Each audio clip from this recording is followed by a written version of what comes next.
Hey, I'm Shay Warner, and you are listening to Casual Cattle Conversations. If you are ready to explore different management practices and focus on improving your operation and the beef industry, this is the podcast for you. Welcome to the show. I'm so excited you are listening. Alrighty, folks, it is time for another episode of Casual Cattle Conversations. It's Shay here, and I am so excited and grateful to have you as a listener, whether you are new or a longtime listener. Today, we are going to be visiting with Mark Johnson, who is a professor at Oklahoma State University. And what Mark is going to talk about is creep grazing. So really, we're just looking at another management practice that may be beneficial from the profitability side, depending on your operation, but it's an alternative to creep feeding and might be another avenue for you to add a few more pounds to your calves before you sell.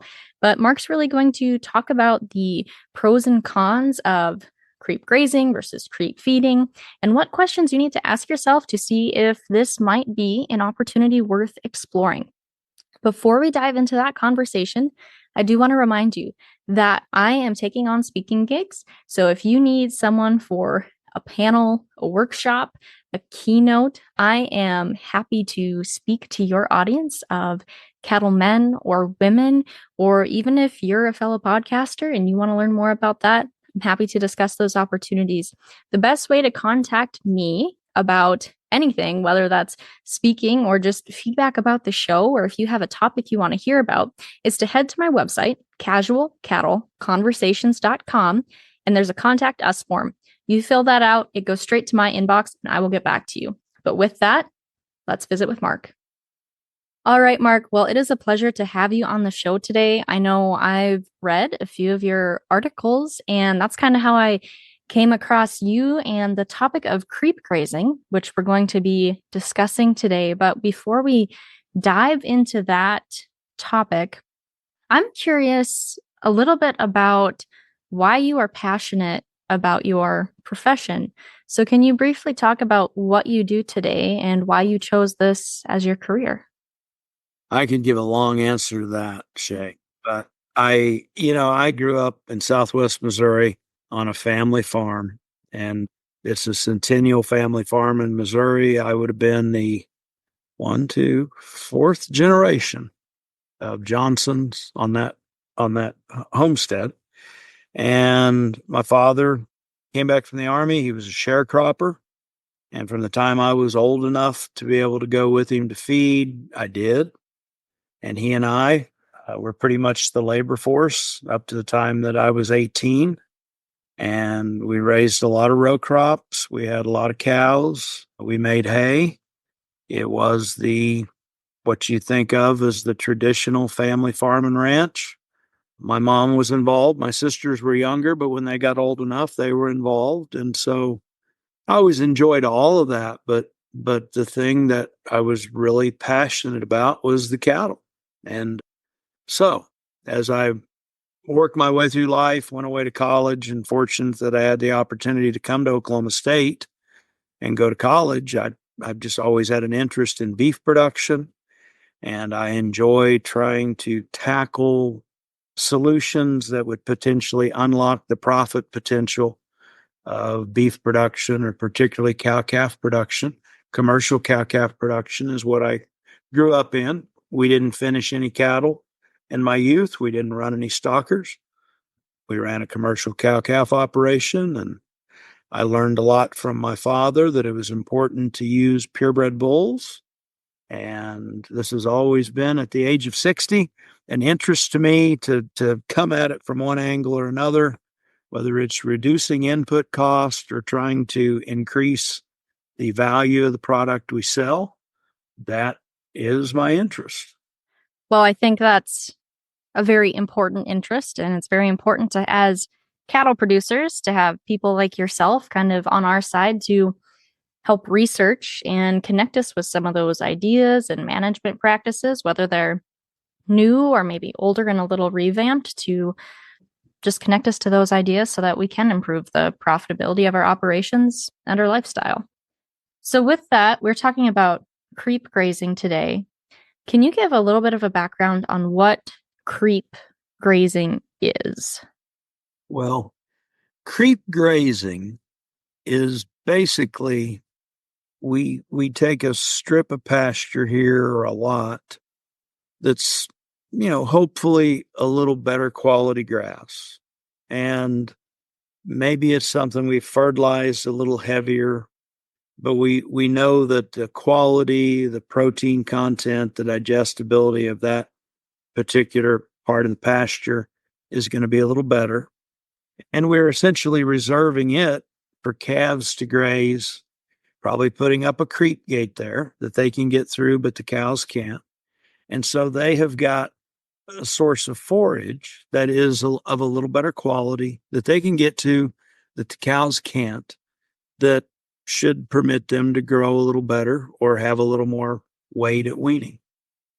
So you mentioned that it might be higher quality grass. Could it even be like a different forage mixture that was planted or a cover crop or anything like that? Or Exactly. what are some other options there? Can you share a few other examples outside of higher fertilized grass? Yeah, here in Oklahoma, we would have like at my place, we got a set of cows on a native grass pasture. And here across from that, we've got a Bermuda grass pasture. And so native grass, calves would do really well on that. But, we get to a point in the summer by the end of June where the crude protein content of that native grass is going to go down. You could have those growing calves, say they're springborn calves that came in January, February, March. They might have been able to gain really well, pound and a half, 2 pounds a day in May and June. But as we get to later summer, the protein content of that grass drops. It's going to work for the cows. But if we did something for the calves that was, again, just a little better quality forage, we could keep those gains up and permit them to grow a little better. So, what do we do at my place? What do we see done in Oklahoma? It may be something as simple as a Bermuda grass pasture where, an improved grass. So, we actually put a little more nitrogen fertilizer on to keep that crude protein content up, keep it growing. And it could be something like cover crops. We may go in and put in a sorghum sedan or potentially a millet, something like that. And, an improved grass, better quality forage. Calves are the only ones that have access to it. And so you potentially get a little more bang for your buck out of that better quality forage. So calf performance sounds like it is the main advantage to creep grazing, as it would be with traditional creep feeding. What other advantages do you see with the creep grazing model? Well, particularly if we compare it to just creep feeding. Let's say that we mixed a 14% crude protein growing ration for those young calves. A lot of data has been collected over the years at land grant universities, and they're going to hit that creep and they're going to get onto that ration and they're going to get to a point where they eat a lot of it. Now, in a commercial cow calf operation, there are some downsides that come along with that. You get varying rates of feed conversion and therefore varying cost of gains as to what it is actually costing to put those extra pounds on a calf. In a market like we're in right now in 2024, where a pound of a weaned calf is worth quite a bit, that cost of gain, that is probably cost effective to put the extra weight on. Maybe. A lot of years, it's questionable whether or not that additional value of a pound of weaned calf actually offsets the feeding the 14% growing ration ad lib. And so depends on the market to some extent. It depends on that rate of conversion, what your cost of gain is, putting that on calves. Then it also depends on some other factors where if those calves eat enough creep feed, they may put on the extra weight, but they may put on extra condition or fat so that by the time we're selling them, they're potentially selling back of the market because they are a little fleshier and fatter. So that's a downside that comes with it. And then just the realities of the market, the slide, if you will, the pay scale. A 400-pound calf is worth more per pound than a 500-pound calf. A 500-pound calf is worth more per pound than a 600-pound calf. And so as you add that additional weight, the realities of the market are that that additional weight isn't always worth the same value per pound if you're selling a weaned calf as it was when they were lighter. Furthermore, I'm giving a long answer to your question, but the other thing that we get into, if we're going to creep feed a growing ration and let those calves have free access to it, ad lib, and eat all of it they want, we got to have a feeder. We've got to have the feed in there so they got access to it. We got to have the feeder. The feeder's got to provide shelter so that the calves can get to it. And I'm sure in North Dakota, you deal with some of these same issues, but when you get that good rainstorm and a little bit of wind, it's scary sometimes how much wet feed we might be out there the next morning cleaning out of that feeder before it goes bad, molds, and you got to get that out or it might ruin a ton, 2.5 tons of feed. So you got that fun issue to deal with on a full creep feeder. And it doesn't smell good to clean out rotten creep feed. No, it's not fun, but that leads to the next point. Raccoons don't seem to mind, and so they'll get in and have fun, and I think possum are culprits here too. But they'll hop up in the trough of that creep feeder, and they might rake out 50, 100 pounds of creep feed a night that goes on the ground. And then are you going to get that cleaned up? Can you manage to feed it to something else? So having that creep feeder out for a set of calves comes at an additional cost to the creep feeder. The added level of management of keeping the feed fresh, dry, cleaning it up after rainstorms, keeping wildlife and rodents out of it so they don't just basically waste a lot of it. And creep grazing, you got standing forage out here that God bless cattle with a the ruminant digestive system. So this is first nature for them. Nurse your mother, go eat grass. And by the time they're a couple months of age, that rumen's functional and they're perfectly equipped to go digest that grass. They can get that a little bit of extra gain, maybe not as much as a 14% growing ration, but they get a little extra gain without getting overly fleshy. And it tends to be more cost effective relative to all these other things that we're getting into. Okay. I'm glad you said that because that was going to be my next question is, does the creep grazing appear to be more cost effective in more scenarios than not? I know you mentioned there are a lot of factors that go into it. I think anytime we can put weight on cattle with grass, obviously there's times in beef production during the finishing phase, our objective is different, but anytime we are growing calves and we can put gain on them with grass and forage that they are harvesting themselves, as opposed to feeding harvested forage in the form of hay or silage, or as opposed to feeding a grain-based ration, we tend to be more cost effective in about all cases. So I want to talk a little bit about the marketing side. So I know, like, if we decide to sell our calves through the barn, one of the questions that the sale barn manager may ask, were these calves on creep feed when they were out in the pasture, talking through how these calves were raised. Is that something that should be brought up if you do a creep grazing method? Because it's not a creep feeder. I would not think so, no.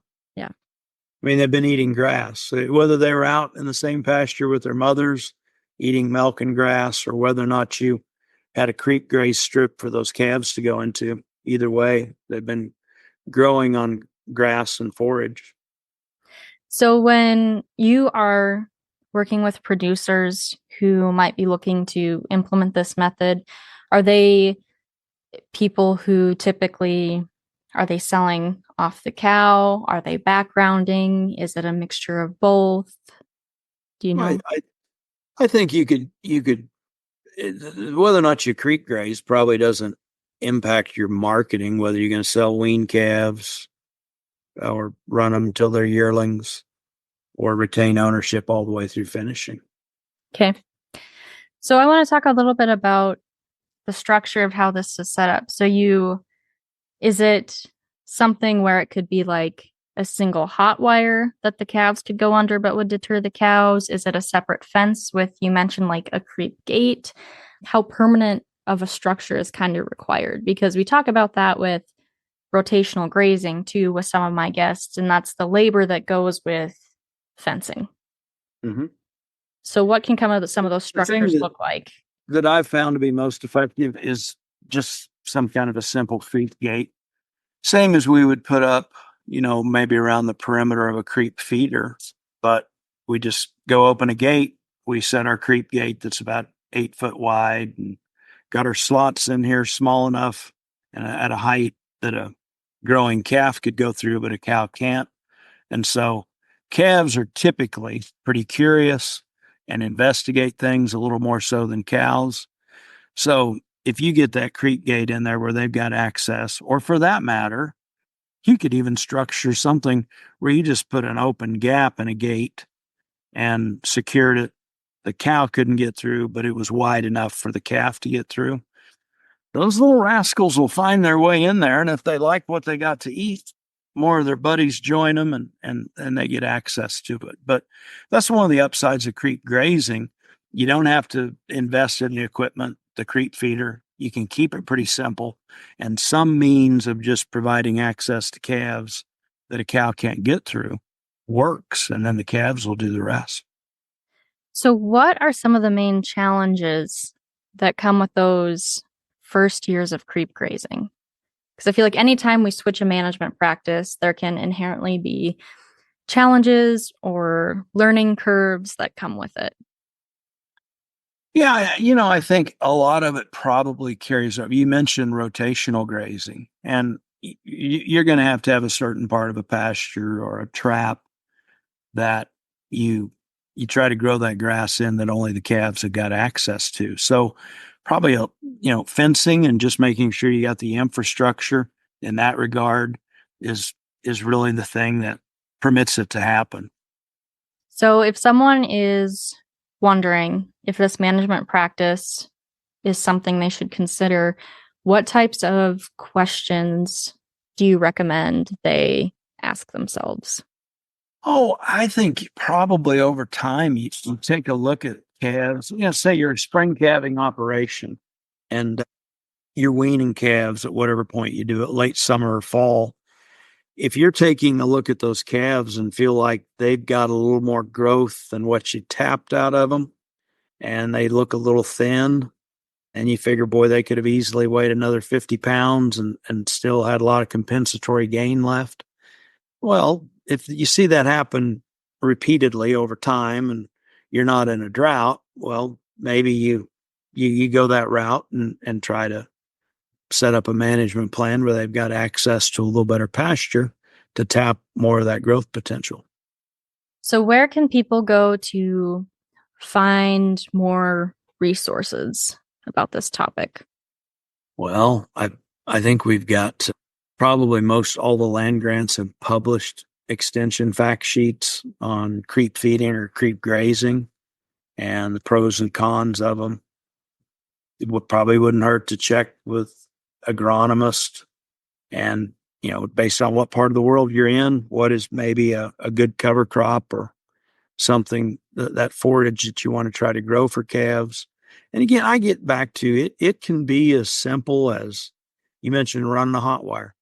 We could go over here in any pasture and run a hot wire across it so nothing's going to get past that barrier, and maybe drive a couple posts and put our creep gate in over here in the corner to let the calves get in and the cows never do. And just so that you've got a part of that pasture that the calves have access to and they get to pick over the grass, at first priority. And the cows aren't in there scavenging all the good stuff. Those calves will tend to do a little better and pick up and have a little more gain by the time they're weaned. Mark, is there anything else we didn't talk about as it relates to this topic that you want to bring up? I would say this, Shay. The thing I like about creep grazing is that I always look for simple solutions and not to try to overly complicate management. And creep grazing can be a pretty low cost venture. And, just something as simple as permitting those calves to get to some grass or forage that the cows can't. And so I like to think of it that way, without a lot of additional management, without a lot of additional equipment or creep feeders that we have to buy. I think we can grow that forage a little more cost effectively, that we can go get a grain ration put together. And so I see it as one of those opportunities. And if it's probably more likely to fit a management schedule and not have to be as intensively managed as opposed to a creep feeder full of creep feed that, again, back to those things we talked about, takes a little more supervision and management to. And even here's the other thing, what have we not talked about? Sometimes it hasn't rained and you don't have a problem with rodents getting in and scraping out feed, but you go take a look at your creep feeder full of grain and you notice this one spot that's heaping up and nothing has ate out of that spot, and a calf just accidentally urinated in it or turned around the wrong way and some manure got in it. And so that, again, is an additional headache with a creep feeder. So, creep feeding grain can be a great thing, but penciling it out and thinking about all the things that go into it is something somebody should consider before doing that. Same as creep grazing, but creep grazing comes with a few less hurdles and management headaches if someone wants to pursue it. So one thing we didn't talk about was the size of the creep grazing area. I mean, do you just encourage producers to look at their own stocking rates for their pastures and the approximate size of their calves and just go off of that standard for animal units? Or is there another way cattle producers should be figuring the size of the creep grazing area? I think that would be a good idea. Again, it doesn't have to be all that substantial.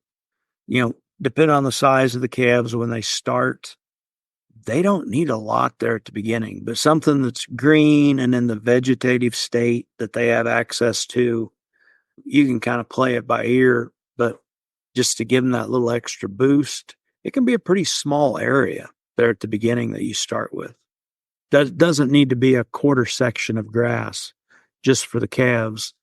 If you got a 20, 30 cow operation, maybe they're running on a quarter section of grass and you just go over here and fence off 3 to 5 acres that the calves have access to. What age of calf do people start with creep grazing? I mean, is it kind of as soon as maybe people kick out to summer pasture? I mean, it's a different scenario in North Dakota, right? Because we don't always have grass until later May or early June that we want to kick out onto, depending on your grazing practices, unless you've really stockpiled some. So can you talk a little bit about when people usually start creep grazing in their time frame? The rumens, we always think that the rumen is functional by the time calves are 2 months of age. So, it could start as soon as that. We see baby calves mimicking their mother's behavior, and when they're still basically a monogastric and don't have a functional rumen, they're ingesting grass and getting some nutritional benefit from it. So it can start early. Probably, again, we think about spring calving operations, the heat of summer, when you get the most bang for your buck. I mean, at any point, once their rumen is functional, you're probably going to benefit. And so later summer, you might even want to accompany access to a creep graze strip with little what we call Oklahoma Gold, a high protein supplement at a really low level that can bump those late summer gains up on growing calves too. So it can happen about any time, but I'd say 2 months of age and beyond is where you're going to get your most benefit. Okay.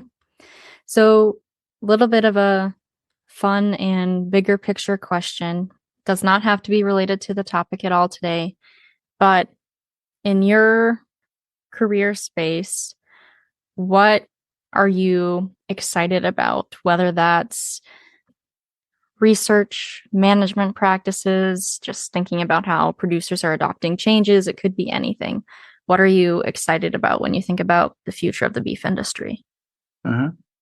Well, Shay, I tend to be excited about the beef industry a lot of the time, so I can wear people out with that. But right now I have talked about this for the past few months. This is an historically unprecedented time in my lifetime when we've got a really low national beef cow inventory, and a lot of reasons, a lot of things have went into that, and there's an opportunity to regrow cow herds and more tools at our disposal in terms of genetics to regrow a cow herd that is a better environmental fit to this part of the country or another part of the country. And so that's exciting. But the opportunity to do that in a market as robust as what we enjoy right now, and if we take a look at the amount of replacement heifers kept in the last 3 or 4 years relative to the amount of mature cows liquidated, it looks like this market is going to be around for a few years. Now, how rapidly we start holding back heifers and can get them into production, that biological time lag that we have from, identifying this weaned heifer calf that we want to turn into a cow before she actually has that first calf that we're going to sell a weaning, you've got a 2-year window there. So if we start to keep back more replacement heifers this year, which I anticipate we probably will, we're still looking at a national cow inventory that really can't get any bigger for at least 2, 3 more years. And so the opportunity to enjoy these markets that we're in because of a low cow inventory, a solid demand for beef, the product, is going to keep these market values pretty solid for years to come. And as someone that enjoys beef production, I find that very exciting and something that I'm very happy to be part of, because it is a long-term thing to be a cattle producer and have a set of cows.